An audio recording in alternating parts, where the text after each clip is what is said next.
Welcome to Influential Entrepreneurs, bringing you interviews with elite business leaders and experts, sharing tips and strategies for elevating your business to the next level. Here's your host, Mike Saunders.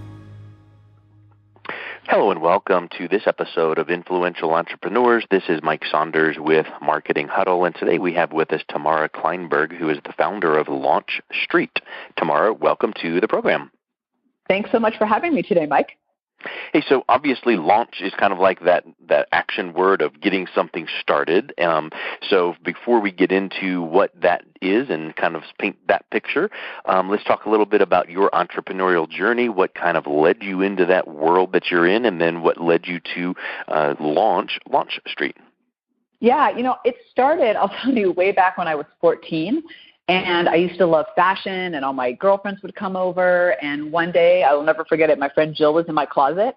And I'm thinking, I think there's a business opportunity here. Mm-hmm. So I, when she wasn't looking, I created a rate card and started renting out my clothing back in the day. That's hilarious. So much fun. But, that was back in the 80s. So the fashion was bad, but I had a lot of it. So that was kind of the start of my entrepreneurial journey. And if you look, just the Reader's Digest version of my career, I jumped on and off the corporate ladder for many years. I was in innovation and brand strategy for 20 plus years. And I had this, great opportunity to continually climb the ladder and work with these big companies. But every, maybe 18 months, I would jump off the ladder and do something on my own. I just had that entrepreneurial itch. And some of those businesses were wild successes and some of them were total bombs. And I'm happy to share either side because I think there's value in both of them. But, I'd say about 2007, I kind of finally realized hey, my ladder's on the wrong wall. I climbed up the corporate ladder. That entrepreneurial thing I kept getting into is really where I was supposed to be. So I did the final jump and I have not looked back ever since. That's awesome, and I would like to talk about a bomb because I think so many times it's easy to talk about, here's what was our pivotal point and our linchpin decision that really launched us or catapulted us. So think of one lesson from a bomb that it happened, you didn't know it was going to happen, but wow, I pulled this away from it and I'll never let this happen again. Yeah, I have a really big one. So I started my career on Madison Avenue in advertising back in the day of the big global companies. And at, the ripe age of, I think I was 22, I decided I knew it all. And I was going to take all this knowledge that I had acquired in my 18 months of my work life, and I was going to apply it to small businesses. This was in New York City. And, every day I would ride the subway and I'd walk down the streets of New York. And, for anyone out there listening who lives there, has been to New York, there's a lot of little shops in New York. There's hundreds of thousands, if not millions of them. But those stores tend to turn over every 3 months. So what was once a, eyeglass store becomes a office supply store, then it's a restaurant, then it's a bookstore. Things don't tend to last because the competition is fierce, which, looking back, I would say that was the first lesson I learned is that that's true for all of us in business today, no matter what category we're in. But, at 22, I thought, oh, my gosh, this is great. I've got all this knowledge from Madison Avenue. I'm so smart that I'm going to, set up shop in my Upper East Side New York apartment, no air conditioning in August. And I'm going to set up a business that helps these small business owners actually stay in market longer. I'm going to bring brand strategy to them. So I did it with my friend Lorraine Carroll, and she and I would get together. We laid out these maps of New York City, and we pounded the pavement day after day going into these little shops. I would go in, I'd say, hey, Mike, I'm Tamara. I'm with the Insights Group, and I can help you create a brand strategy, customer retention programs, and we can help you with some loyalty initiatives. Do you know what I heard? Cricket. I pounded the pavement 10 hours a day, 7 days a week for months. Not one business owner wanted to talk to me. Not one. None of them. And I finally had to close up shop. I ran out of money. I had a subway token and a month's rent to my name. Why didn't they want to talk? Literally, what was their response? Because did they not know what brand strategy was, and it just wasn't hitting them? Like, for instance, you can say, I've heard it called technobabble. You can talk about all the stuff that we know and love, but they're not getting it. So was it a matter of the message wasn't kind of resonating with them? And if you had said, well, it's kind of like, when you have your customers come in, we kind of make them sticky so they come back in all the time and spend more money with you. And they're like, oh, well, let's talk about that. But did you discover why that was? Yeah. So here's what happened. And this kind of goes to what you're saying. So at the very end, I had to go back and get a job because I had no money. Yep. And, but I had one neighborhood left one street that I hadn't gotten to. So I decided, just to fully close the loop, I'm going to do my shtick with this street. But this time, because I really had nothing to lose and I was kind of done, I went in and I said, hey, I'm Tamara. I can help you get more customers in your store. Maybe they'll bring their friends. They'll buy more at the register. That was the first time a business owner said to me, tell me more about that. And honestly, Mike, you know what I did? I ran out of the store and down the street. I had nothing to say. I wasn't expecting it. I didn't know what to do.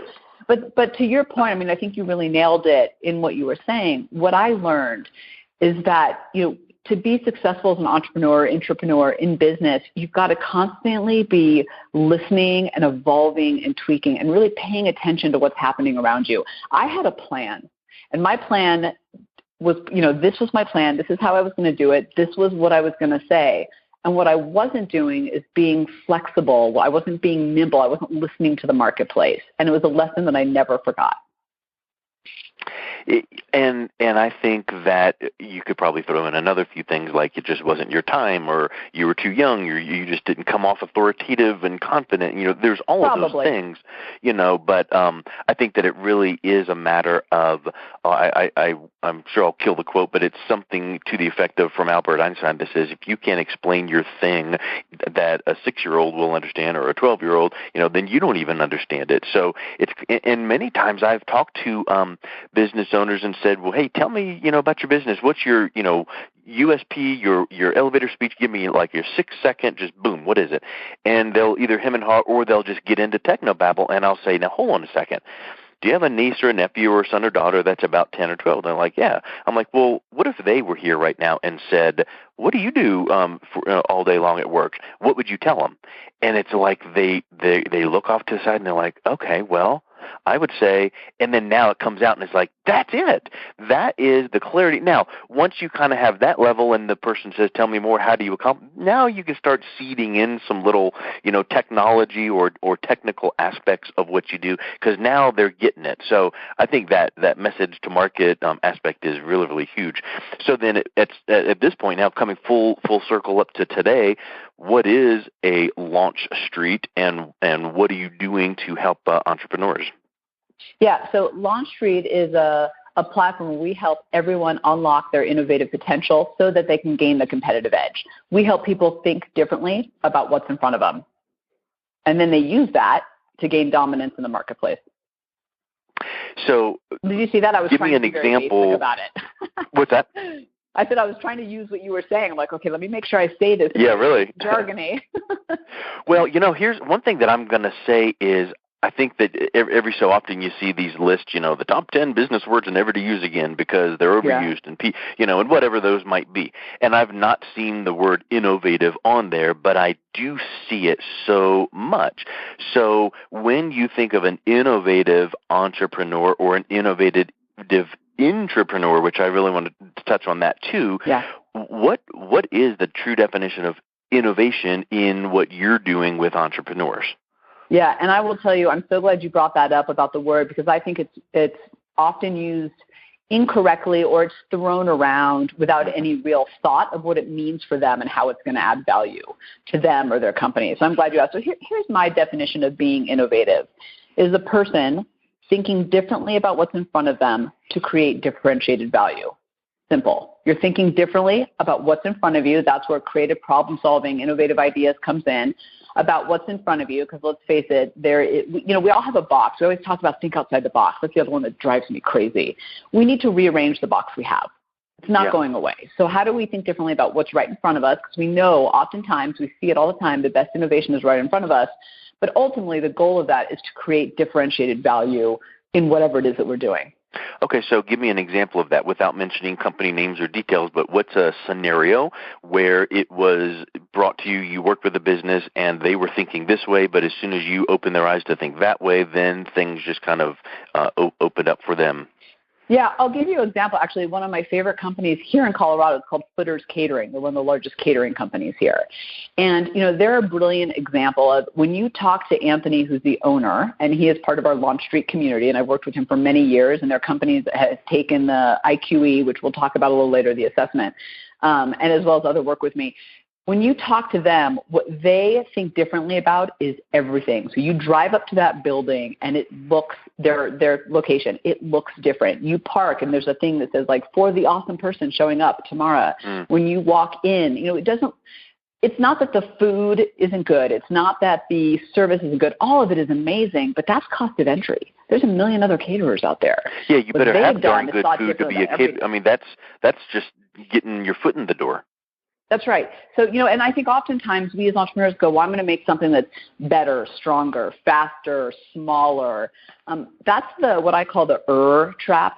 That's not enough. You got to be different, not That's cost of entry because someone can do it better than you at some point very soon. But to go back to your question into footers, everything about them is a little bit different. Their whole thing is how to be awesome. That's what they focus on. It's not about how do I deliver this just prepared steak, yes, cost of entry, but how do I do everything in a way that's awesome? How do I make the customer experience awesome? How do the delivery trucks go out in an awesome way? When you do that, you put a stake in the ground of who you are in a different way that me as a customer, I can connect to on an emotional and a physical level. And you stand out from your competition because, you and I were talking about we're both in Colorado. There's a couple dozen caterers easily, but if you ask me what all those guys do, I'd be like, well, they deliver good food. But if you ask me what footers do, I'm like, oh, they create an awesome experience.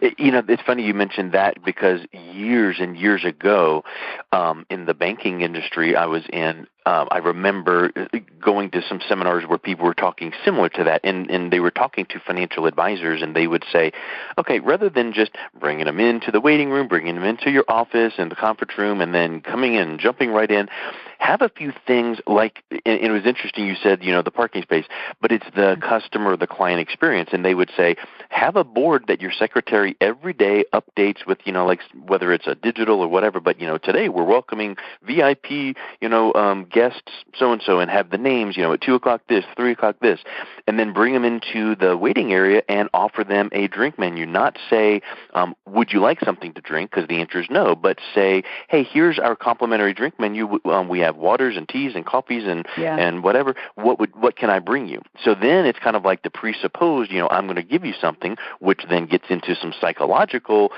tactics where it's like if you're giving them and they're taking something, that's setting the stage. Then you bring them in the conference room and you've got this whole book, this printed book, or maybe even today, like a big screen with scrolling testimonials just rolling through, these guys are wonderful and they've changed my life or whatever. And all of that kind of comes into this pre-frame of when you walk in, and you might be ready for them the second they get in, but you give them 10 minutes or 8 minutes, and then you come in and now you're breaking the ice and small talk. I think that is really, really huge. And I think what you said something else interesting. I was at a marketing summit 2 months ago in Texas, and your comment about the they talked about that. And I'm literally pulling up my notes, and this is what I wrote down. An improvement offer is something that ends in smarter, faster, lighter, but it makes the prospect feel inferior because it presupposes they're not there yet. Don't improve a thing, provide a new opportunity. That's really well said. I'll build on that very quickly because it is, I think, one of the largest traps, and just say that I was at the grocery shop a couple years ago, and I'd run in to get a few things and kind of was trying to run out, and I needed to get a new razor.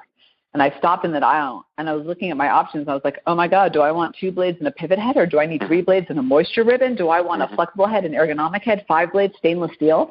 Like I could not – everything was an and I couldn't make a decision, and I actually left and bought nothing and went home, and actually the next day, and much to my husband's pushing, went and signed up to Dollar Shave Club because they figured out how to do it different. So the clients that I work with, the entrepreneurs and the intrapreneurs, that's what we're doing, and that's what makes them successful. Is not the it's what's different about you that we can really leverage in the marketplace, own that space, and bring everything to life in an innovative way. And I'll say, just to highlight recent events, you have to live it, right? So if you're going to call yourself, for example, the Friendly Skies, you better live it. Because if not, the marketplace is going to take your brand and tear it apart. And I would say that the friendly skies is almost like, I want happy customers. You need raving fans. You don't just want people you don't want friendly skies. Right. You want whatever, right? And it's also at that same seminar, Tony Robbins did a half-day event, and it was, pretty awesome. But he said something interesting, too. He says, people will overpay for significance. And so what you just mentioned about the razors, it makes me think of, the book Blue Ocean? Yes. Strategy. So if you're in the red ocean, that's where all the chum and all the sharks, they're fighting over these scraps. The blue ocean, it's just crystal clear, calm, and it's opportunity. So like the Dollar Shave Club just sold for $1 billion. At some point, they had a funky, crazy viral video, and they would get you on a recurring shipping plan for whatever, $1 or whatever it was. And I'm sure there's upsells because you don't get to be bought out for $1 billion by just being $1. But they were different. They weren't they were a new opportunity. They were, it was status. At some point, people were proud to say, and are proud to say, oh, well, right? So I think those are some really interesting, and so now to come full circle, that is the ultimate definition of innovation. It's not saying, here's my widget, and now this widget does all these extra things, the Swiss Army knife of widgets. No, because people may not need that, but it's even doing things up to the point of that person doesn't even know they need the widget, but it's this whole experience, and then you get there and it's like, oh, yeah, that widget, that is a good choice. Yeah, and that's why our definition includes differentiated value, not just value. Yeah. Because it is about being different. And, you really nailed it when you said I didn't even know I needed that widget. When you look at the brands and the businesses that we love, that we open up our wallets for, they're different. And they oftentimes created a new behavior or a new mindset that we didn't even know we had or wanted. But think about the MP3 player. Right. That's the iPod. So, yeah. I had the privilege of interviewing Mike Dubin, and I was asking him about how he started Dollar Shave Club. And one of the things he said that I thought was really important for us innovative people out there was, he said, I just kept hearing at parties men making these jokes about, oh my God, do I really need 5 blades? Could I just get one manly blade? Mm-hmm. But it was seeing all that little frustration in the marketplace, and most of us just kind of pass it off and laugh. But he stopped and said, wait a minute, there's an opportunity there. And I love that idea of recognizing opportunity, but I want to know what the heck parties he was going to where you're talking about shaving blades. I know I don't talk about that. How does that even come up? I don't know. I wasn't in that conversation. But right. Hey, how's the Super Bowl? How was the weather? And by the way, what kind of shaving blades do you use? Where do you segue into that? Mike, great shave. What blade do you use? Really. Hey, so let's touch on innovative intrapreneurs, because I teach a class on intrapreneurship at a university, and I think a lot of people don't realize that intrapreneurship is a thing. It's very cool that it's a thing, and I'm glad. I'm really happy to see it getting more and more recognition. So, give me your synopsis of what is it. Oh, yeah. So here's how I look at it, and I'd love to get your perspective since you teach on it too.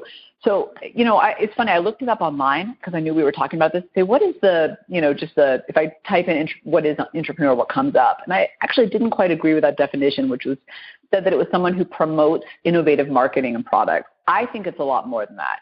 When I look at what real intrapreneurship is and how it can add value, to me, those are people that have an investment, a personal investment in their work, in the success of their work, and bring an innovative mindset to it. And I think those two things are really important because, when you're an entrepreneur, you are invested in your business. It is yours. That is your baby. You care about every success and every failure along the way. In the workplace, bringing that sense of investment and accountability makes you more entrepreneurial in terms of your mindset and how you approach your job. And on the other side, being an entrepreneur is a lot about innovative thinking. I've got limited resources. I have to do more with less. I'm competing against the big dogs. I need to stand out. That mindset is ingrained in you. How do I do things differently, particularly the successful ones? So to me, a successful intrapreneur is the combination of investment and innovation. I agree 1,000%, and I always view it as someone being entrepreneurial under the umbrella of a corporate structure. So in other words, maybe there's a brand that goes, you know what, we're going to start this new division of whatever it is, widgets for whatever, and this person's going to head it up. Well, this person doesn't just punch the clock and say, tell me what to do. This person is acting like they were given a license to start their own business with a certain number of dollars in funding. And how are you going to grow this thing? And how are you going to do your business plan, your marketing plan, beat your competition, stand out, be innovative? And it just so happens that you've got some fallback where your boss in the big company is, okay, they're not going to let you dangle out there and go under. But at the same time, you need to come at that as if it was your own business and your own money. And what would you do, right? So I think that's exactly what it is. Now, it might not even be starting a new division. It might just be, you know what, I'm going to my boss with this idea, and I've got some research to back it up, and they look at you because you're doing exactly what you define innovation as. You're looking at an issue or a problem or an opportunity from a creative mindset, and it might not even be starting a division. It might just be, you know what, boss, I was noticing that when we do this, it causes these three things, and, if we did that, it would eliminate these two, and we'd get a whole lot more done quicker, and that's being intrapreneurial. Yeah, you're so right about that. And it's, what I think is important for those on teams to recognize is anyone up, down, and sideways on the ladder can be an intrapreneur. Mm-hmm. And us as leaders, our job is to create the conditions and the culture to allow those people to thrive. Because, you can get shut down pretty fast if you're constantly pushing new thinking and, overly owning your ideas. So you need both. Yep. You need people who are willing and able, and you need a condition and a company culture that respects and allows that to thrive. But the beauty is when you get intrapreneurs in your company, and you know this, the innovative ideas fly and the rate of success gets faster and everybody wins and the performance goes up when people are allowed to do that. And, I think particularly in large companies, I work with a lot of Fortune 500. I've worked with, General Mills, Procter & Gamble, Disney, all those big guys. Them in particular, they need those entrepreneurs to keep them nimble because all these entrepreneurs over here are nipping at their heels. And sometimes those big guys don't even see them until they're really big and have already made a dent in the marketplace.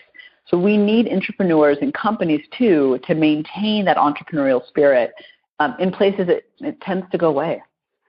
I agree. I agree 100%. So let's wrap up with this one thought. What is a unique IQE? And, of course, we could probably spend 4 hours on that, but let's just kind of touch on it. I'll give you the Reader's Digest version. So we created this assessment. It's the only one proprietary that tells you your unique innovator archetype, how you innovate. We as humans, we have 9 triggers of innovation. It's the combination of the top 2 that create your unique way of innovating. The reason we created it and the reason I think our clients love it, and when I keynote in particular, because I get to go in and kind of talk about it to groups of people, is that it helps you understand how to shift your mindset and be more open to innovation. I kind of look at it this way. If I go to the gym, I want to go and do something that I'm already good at. So I am horrible at the rower, but I'm great at the treadmill. I'm probably more likely to go if I know I can do the treadmill. Not to say I'm not going to push myself sometimes, but I need to start with my strengths. When I know how I innovate, I can do more of that. I can be innovative on demand because I'm tapping what's already a part of me. And it's really our greatest superpower, and we don't leverage it enough. Oftentimes it gets, shoved into the drawer and then pulled out for that 3 p.m. brainstorm with the easel pad and the scented markers. But innovation is about how you think all the time, and this tool allows you to do that. That's awesome. I love tools and assessments and analysis like that because it makes you see where you're at, and sometimes it's so scary accurate. It's like, wow, that is me, and I would have never known it from these questions or whatever. So that's really awesome. So what's the best way people can learn more about LaunchStreet, and how can they contact you? Yeah, the best way is to go to our website, go to LaunchStreet.com, so GOTO, LaunchStreet.com. Awesome. Well, hey, Tamara, thank you so much for your time today. It was wonderful getting to know you. Yeah, you too. Thank you so much for having me. You've been listening to Influential Entrepreneurs with Mike Saunders. To learn more about the resources mentioned on today's show or listen to past episodes, visit www.influentialentrepreneurssradio.com.